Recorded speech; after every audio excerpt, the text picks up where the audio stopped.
여러분 혹시 그 사랑의 유효기간이 있다라는 말 들어보셨습니까? 아마 들어보진 않았어도 경험으로 느끼실 거예요. 그렇죠? 사랑이 처음 같지 않습니다. 왜 그런가 제가 어떤 글을 읽다 보니까 재미난 해석이 있었어요. 미국 건강 전문 포털에 보니까 사랑에 빠지면 사람의 뇌에서 화학 물질이 나온다고 합니다.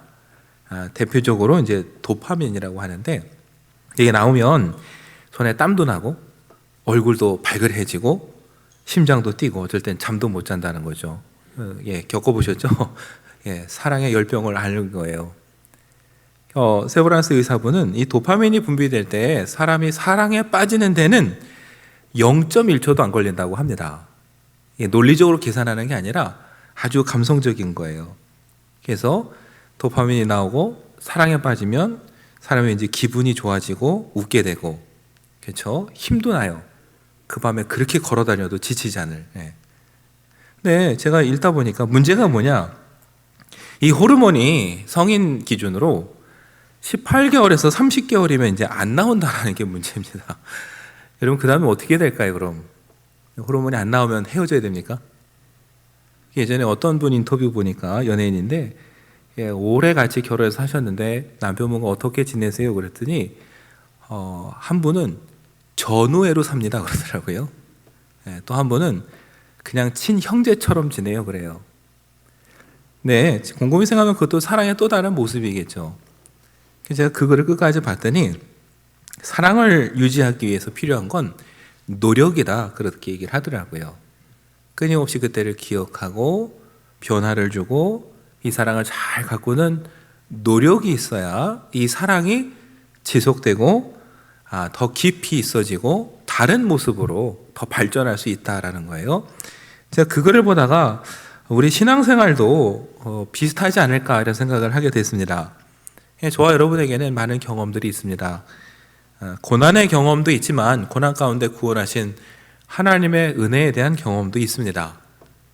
그날은 세상을 다 얻은 것 같고 앞으로 어떤 시련이 와도 다 이길 것 같은 날도 있는데 하루 이틀 지나다 보니까 어때요? 그 은혜의 경험도 그때의 그 은혜의 충만함도 점점 이렇게 메말라지고 기억에서 사라지는 겁니다. 그게 너무 안타깝죠. 여러분, 그래서 그 은혜를 기억하려면 어떻게 됩니까? 신앙도 노력이 필요한 거예요. 은혜를 오늘 경험했다고 그냥 두면 그게 영원히 가는 게 아니라 여러분, 시간이 지나면 사람은 잊어버립니다. 뒤에 9장에도 나오지만 여러분, 홍해를, 바다를 갈라주는 기적도 경험했는데 그 기적도요, 몇 년간이가 사람들이 잊더라고요. 또 원망하고 불평하고. 그러니까 사랑이나 우리 신앙이나 노력이 없으면 잊어버리는 거예요. 그게 사람입니다. 그래서 하나님께서 그 은혜를 기억하고 그 사랑을 잊지 말라고 사실 만들어주신 것 중에 하나가 절기입니다. 하나님 뭘 아쉬워서 절기 지키라고 한 게 아니라요, 절기를 지키면서 하나님이 그때 어떻게 하셨는가를 기억하라는 거예요.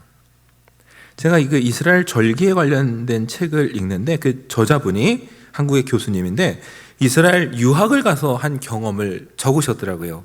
6월절 저녁이었는데 이스라엘 사람 집에 초대받아서 갔더니 온 가족이 식탁에 둘러 앉았다라는 거예요. 그리고 어떻게 식사를 하느냐 봤더니 제일 먼저 큰아들이 아버지에게 묻는답니다. 아버지, 오늘 저녁은 다른 날 저녁과 뭐가 다릅니까? 아버지가 출애굽의 역사를 쭉 이야기를 해준답니다. 그러면 아들이 무교병을 먹으면서 왜 오늘은 이 무교병을 먹어야 됩니까? 물으면은 6월절에 있었던 사건을 아버지가 또 들려준다는 거예요. 그 다음에 봤더니 파슬리를 소금물에 찍어 먹으면서 얼마나 여러분 짜고 맛이 없겠습니까? 왜 이걸 소금물에 찍어서 먹습니까? 물으면은 아버지가 아들에게 말해주기를 이스라엘 백성이 애굽에서 당한 고통과 눈물을 기억하라고 먹는다. 그리고 나서 찬송을 부르고 손을 씻고 두 번째 포도주 잔을 마시고 그 다음에 무교병과 양고기를 먹으면서 하나님께 감사의 시를 올려드린다라는 거예요. 그래서 이 글을 보면서 유대교긴 하지만 참 이런 노력이 있어서 그들이 오늘까지 이렇게 강인하게 살아남겠구나. 그렇죠? 생각해보면 우리는 역사에 대한 교육을 이렇게 안 시켜요. 시킨 적이 없습니다. 이렇게 시킨다면은 제가 보기에 잊어버릴 수가 없을 것 같아요. 여러분, 맞아요. 절기는 그 경험을 다시 되살리면서 하나님이 그때 우리 조상들에게, 나에게 어떤 일을 하셨는가를 기억하고 되새기는 거예요. 하나님의 사랑을 기억하는 노력입니다. 오늘 8장 13절을 보면요, 이스라엘 백성들이 성벽을 짓고 에스라를 불러서 말씀을 읽었잖아요. 말씀을 읽으면서 기쁘기도 하고 슬프기도 했습니다. 하나님 은혜에 감사하기도 하고 말씀을 멀리하고 살아야 되는 슬프기도 하고. 그러나 우리가 지난 시간에 본 대로 어때요? 이날은 성일이라 그래서 모두가 기뻐했습니다. 그리고 나서 다시 모였어요. 모여서 말씀을 읽었더니 이번엔 말씀에 뭐가 나왔느냐? 초막절에 대한 말씀을 듣게 된 거예요. 그게 13절 14절입니다. 초막절에 이렇게 하라고 하셨구나 라는 걸 뭐예요? 이제 다시 알게 된 거예요. 포로 생활 동안 몰랐어요.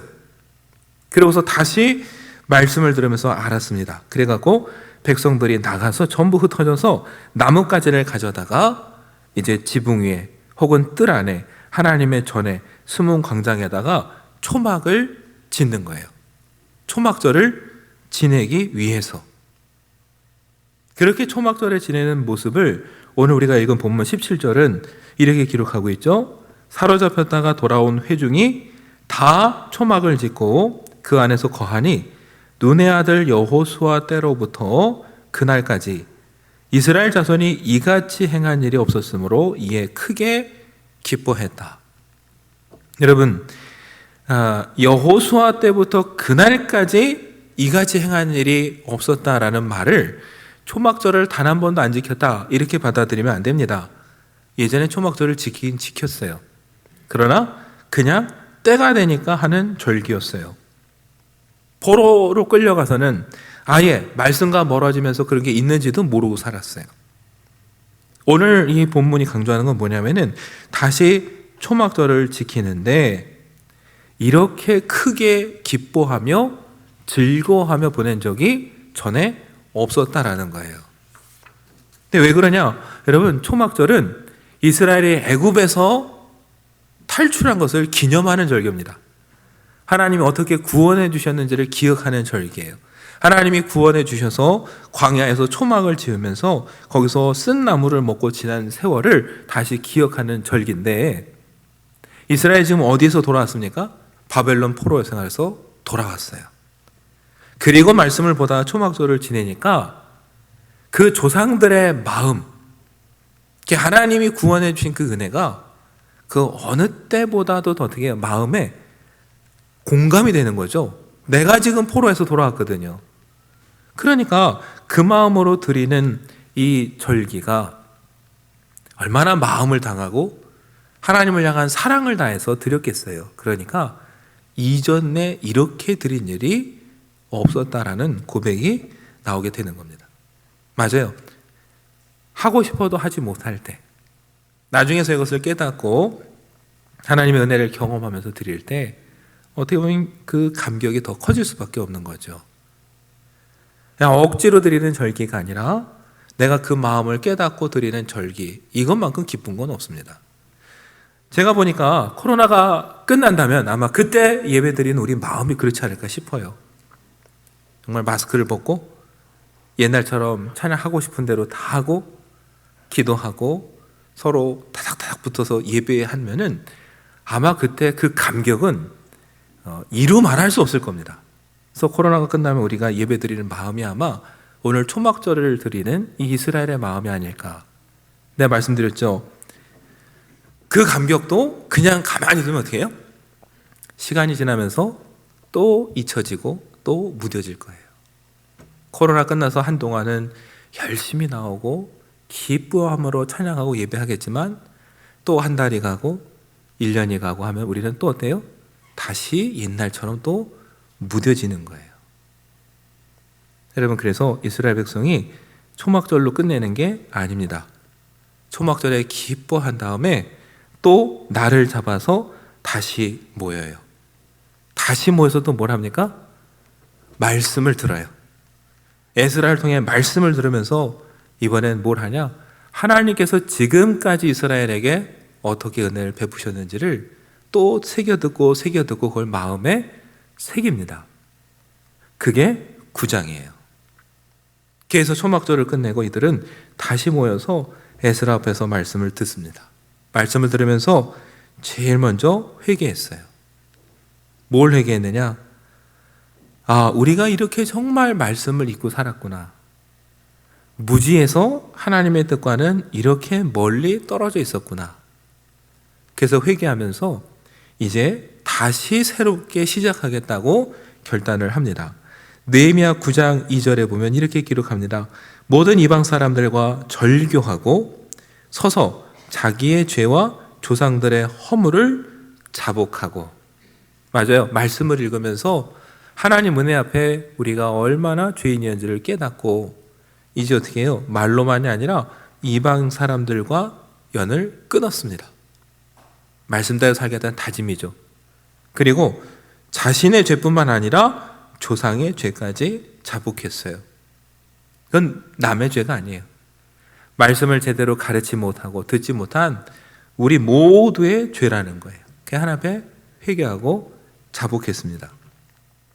그리고 또 말씀을 읽으면서 그 다음부터 하나님이 이스라엘에게 어떻게 행하셨는가를 끊임없이 되새기면서 찬양해요.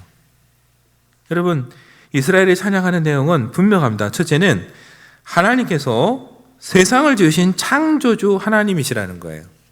그게 9장 6절부터 시작되는 내용이에요. 하나님은 세상을 지으시고 세상의 주인이 되셨어요. 그런데 놀라운 건 그 하나님께서 세상의 수많은 사람 중에 아브라함을 택하셨어요. 이유 없어요. 아브라함이 뛰어나서가 아니라 그냥 하나님의 은혜였습니다. 저 갈대아 우르 끝에 있는 아브라함을 불러다가 아브라함이라는 새로운 이름을 주셨어요. 새로운 이름을 주셨다라는 건 새로운 신분으로 바꿔주신 거예요. 그리고 약속하셨죠. 땅을 주시겠다고. 그 후손이 번성할 거라고. 그리고 더 중요한 건 하나님은 그 약속을 지키셨어요. 그래서 오늘 느헤미야 9장 8절을 보면 하나님은 신실하시고 의로우시다. 이렇게 고백하고 찬양을 하는 겁니다. 거기서 끝이냐? 아니에요. 그 뒤에 우리가 잘 아는 대로 애굽의 노예 생활을 합니다. 하나님은 그럼 그때는 왜 멸하셨느냐? 아니에요. 하나님은 그때도 애굽에서 고난받는 이스라엘을 보셨다. 이렇게 9절이 기록하고 있습니다. 홍해 앞에서 부르짖을 때 들으셨다고 또 기록하고 있어요. 그리고 하나님이 보시고 들으시고 그들을 위해 기적을 많이 행하시고 심지어 홍해를 가르셨어요.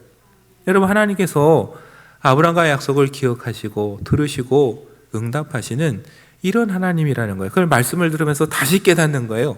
그리고 고백하는 거예요. 하나님은 이런 신실하신 하나님이셨습니다. 저희가 그것을 잊고 살았습니다.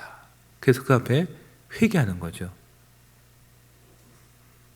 여러분, 그뿐입니까? 아니에요. 애굽에서 나와서 광야 40년을 걸어가는 동안 하나님은 그때도 늘 함께 하셨습니다. 구름기둥과 불기둥으로 이스라엘을 인도하셨고 먹을 게 없으면 만나와 메추라기를 주셨어요. 반석에서 물을 내주셨습니다. 무엇보다 세상 누구도 받지 못했던 하나님의 말씀을 모세를 통해 직접 적어주시기까지 했어요. 하나님은 그렇게 변함없이 옆에서 언제나 신실하셨어요. 문제는 어디 있을까요? 이스라엘이었어요. 문제만 생기면 하나님을 원망합니다. 애굽으로 돌아가자고 합니다. 하나님께서 이 땅을 주시겠다 약속하셨는데 그 가나안 땅 앞에서 두려워서 외면하고 피합니다. 여러분, 느헤미야 9장 17절은요 이렇게 얘기를 하고 있어요. 거역하며 주께서 그들 가운데서 행하신 기사를 기억하지 아니하고. 문제의 시작이 어디 있어요? 행하신 기사를 기억하지 않는 것. 아까 말씀했죠. 홍해를 가르는 기적 영원히 기억할 것 같죠? 잊어버려요. 그게 사람이에요. 그걸 잊어버리니까 그 다음 어떻게 돼요? 목을 굳게 하며 패역하여 스스로 한 우두머리를 세우고 종되었던 땅으로 돌아가고자 하였나이다. 자기가 한 줄 알고 교만해졌어요. 지도자를 세워서 애굽으로 돌아가자고 합니다. 그런데 어떻게 하시나 하나님은? 주께서는 용서하시는 하나님이시라. 은혜로우시며 궁휼히 여기시며 더디 노하시며 인자가 풍부하심으로 그들을 버리지 아니하셨나이다. 이게 오늘 에스라의 말씀을 듣고 깨닫고 이스라엘이 고백하는 거예요. 하나님이 그렇게 행하신 일들을 우리는 다 잊어버리고 살았습니다. 근데 하나님은 그럼에도 불구하고 용서하시고 은혜로우시고 궁휼히 여기시고 노하기를 더디하셨고 우리를 버리지 않으셨습니다. 여러분, 이건 언제 기억한다고요? 말씀을 끊임없이 되새기면서 기억하고자 노력할 때 이거를 우리가 기억하게 되는 거지, 그냥 두면은 잊어버리게 되는 겁니다. 맞아요, 여러분. 이스라엘은 가나안에 들어가서도 하나님을 떠났고 돌아오라는 말도 외면했고 심지어 회개하라는 하나님의 선지자들도 죽였어요. 그래서 어떻게 됩니까? 이방인의 손에 팔려 넘어간 거예요. 이걸 깨달은 거예요. 말씀을 읽으면서. 그래서 뭐예요? 아까 제일 처음에 회개의 고백이 나옵니다. 이게 다 우리 탓입니다. 누구를 원망하지 않아요. 아니, 말씀을 읽어보니까 하나님을 원망할 게 아무것도 없어요. 그분은 언제나 신실하셨어요. 문제는 우리였어요. 은혜를 잊어버리고 교만한. 그 모든 고백을 끝내면서 이스라엘은 하나님 앞에 기도합니다. 뭐라고 기도하느냐? 느헤미야 9장 32절과 33절 보시면 우리 하나님이여 광대하시고 능하시고 두려우시며 언약과 인자하심을 지키시는 하나님이여 우리와 우리 왕들과 방백들과 제사장들과 선지자들과 조상들과 주의 모든 백성이 아수르 왕들의 때로부터 오늘까지 당한 모든 환난을 이제 작게 여기지 마옵소서. 그러나 우리가 당한 모든 일에 주는 공의로우시니 우리는 악을 행하여 싸우나 주께서는 진실하게 행하셨음이니이다. 여러분, 이스라엘은 말합니다. 하나님, 우리가 겪는 이 환난을 작게 여기지 말아 주십시오. 그게 뭐예요? 우리에게 너무 큰 고난이고 고통입니다. 여러분, 바벨론에서 돌아왔다고 해도 이제는 누구 밑에 있습니까? 페르시아, 바사의 통치 밑에 있어요. 성벽을 쌓을 때도 얼마나 많은 방해와 위협이 있었습니까? 아직도 페르시아에게 세금도 바쳐야 되고 언제 또 위협을 당할지 몰라요. 고난이 끝난 게 아니에요. 그래서 기도하는 거예요. 이 고난을 작게 여기지 마시고 우리를 도와주십시오. 그러나 더 중요한 건 마지막이에요. 우리가 이런 일을 당하는 건 뭐예요? 우리의 죄입니다. 하나님이 탓이 아니라 우리가 악을 행해서 이렇게 됐고 하나님은 언제나 공의로우셨고 진실하셨습니다. 이렇게 고백하며 기도하는 겁니다. 여러분, 이스라엘 다시 기도하는 이유는 하나예요. 우리는 악하고 우리는 자격이 없지만 다시 그 신실하신 하나님, 노하기를 더디하신 하나님을 믿고 우리가 이렇게 간절히 기도합니다. 이게 여러분 이스라엘의 기도입니다. 여러분, 우리가 과거를 기억해야 된다라는 말은 그때 좋았지 이렇게 하면서 그냥 과거를 회상하고 끝나라는 게 아니에요. 하나님과의 관계에 있어서 과거를 기억한다라는 건 그때 우리를 그렇게 구원하신 하나님이시기 때문에 그 하나님이 오늘도 함께 하시기 때문에 이 고난도 앞으로 올 고난도 이겨낼 수 있다라는 그 깨달음을 얻기 위해서 우리가 여러분 과거를 되돌아봐야 되는 거예요.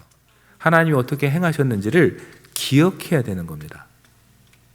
그게 오늘 또 사순절을 보내는 우리의 의미이기도 합니다.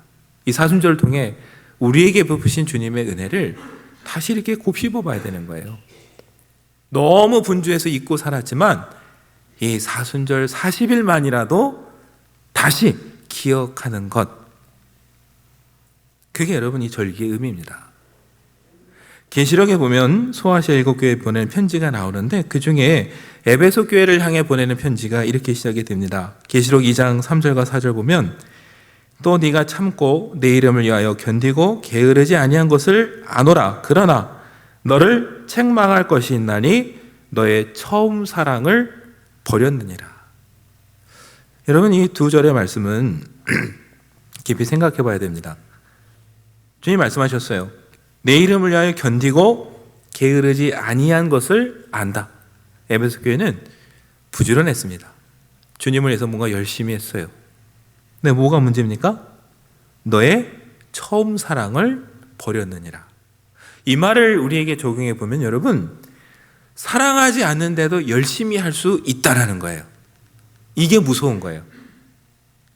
열심히 해서 나는 하나님을 사랑한다고 착각하게 만드는 거. 사랑해서 열심히 하는 게 아니라 어느 순간 그게 일이 돼버렸어요. 습관이 돼버렸어요. 그렇게 해서 사람들 앞에 내가 믿음이 좋은 사람이라고 보여주고 싶었어요. 그래서 열심히 할 수 있습니다. 그러면서 나 하나님을 사랑한다고 착각할 수 있어요. 그런데 하나님 보시기에는 에베소 교회에서 그게 아니라는 거예요. 네가 열심히 한 것은 하나 네 처음 사랑을 버렸느니라. 그래서 에베소 교회를 향해서 당부하십니다. 어디서 떨어졌는지를 생각하고 회개하여 처음 행위를 가지라. 그 사랑을 어디에서 떨어뜨렸는지 되돌아보고 다시 찾았으면 좋겠다. 이게 주님의 당부시죠. 여러분, 이스라엘 백성이 성벽을 다시 쌓고 말씀을 읽으면서 하나씩 이걸 다시 회복하는 거예요. 나팔절을 통해 기뻐하고 절기를 지키고 초막절을 지키면서 구원의 하나님의 은혜를 다시 깨닫고 성경을 읽으면서 하나님이 오늘까지 어떻게 인도하시는가를 다시 깨닫는 거예요. 처음 사랑을 회복했어요. 그리고 그 하나님이 계시기 때문에 기도하는 거예요. 하나님, 오늘 우리의 고난을 작다고 보지 마시고 우리를 좀 구원해 주십시오. 그게 여러분 하나님의 은혜를 다시 기억하는 중요한 의미입니다. 오늘 저 여러분이 먼저 이 사순절에 주님이 우리를 어떻게 구원하셨는가를 되새겼으면 좋겠습니다. 그리고 우리를 위해 아들까지 주신 그 하나님께서 왜 우리를 버리시겠습니까? 그렇다면 그 믿음으로 우리가 다시 일어나서 용기 있게 돌아가면 좋겠습니다. 저와 여러분이 힘들 때 무엇을 기도해야 될지 모를 때 한번 지나온 삶을 되돌아보십시오. 죽을 것 같은 그때를 내가 어떻게 이겨냈는가? 저도 가끔 새벽에 앞에 나서 기도할 때 그런 때 있습니다. 답이 안 보일 때 그냥 곰곰이 그 과거를 되짚어 보면은 그때도 하나님이 참 이렇게 인도해 주셨다고, 그래, 그걸 하나 생각하면 또 떠올라요. 아, 그래, 그 일도 하나님께서 그때 잘 넘어가게 해주셨는데, 그렇게 기도하다 보면 나갈 때 좀 편해져요. 아, 그래, 오늘 이 또한 하나님께서 함께 해주시겠지. 저와 여러분이 그 하나님의 사랑을 잊지 않도록 이 절기에 우리 매일매일 삶 속에 우리 교회가 지나온 발자취를 되돌아보고 무엇보다 말씀을 끊임없이 되새기면서 우리에게 베푸신 은혜를 기억하고, 그래서 그 하나님을 믿는 가운데 오늘의 이 시련을 믿음으로 이겨나가는 저와 여러분 되기를 간절히 축원합니다.